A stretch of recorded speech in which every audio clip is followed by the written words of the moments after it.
Cuando escuchas en la península de Yucatán del pib en español, pues es un horno, solo que este horno se elabora en el suelo y donde pues bueno se calienta la madera. La madera lo conocemos como sí, que es leña, y encima de la leña se colocan piedras que en maya le conocen como sintún.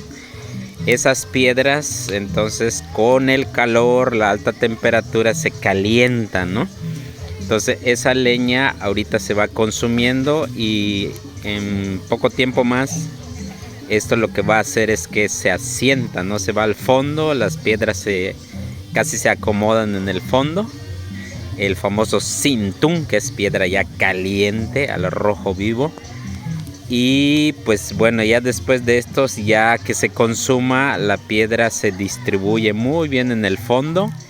Y pues ahí es donde se coloca lo que se vaya a cocinar, ya sea pollo, que sería el cash, o quequén también, que es el cerdo, dependiendo el guiso que estén así, o tamalí, que también son los tamales.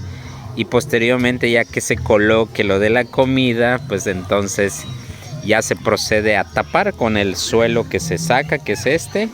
Se pone mayormente pues alguna palma, en este caso en la península de Yucatán se usa mucho el chit, que es una palma que en su nombre científico es Trinax radiata. Con esto ya se tapa y ya este suelo es la que se pone encima para generar entonces lo que es el horno como tal, ¿no? Con el calor de la piedra, entonces se va a cocer la comida. Les envío saludos, cuídense.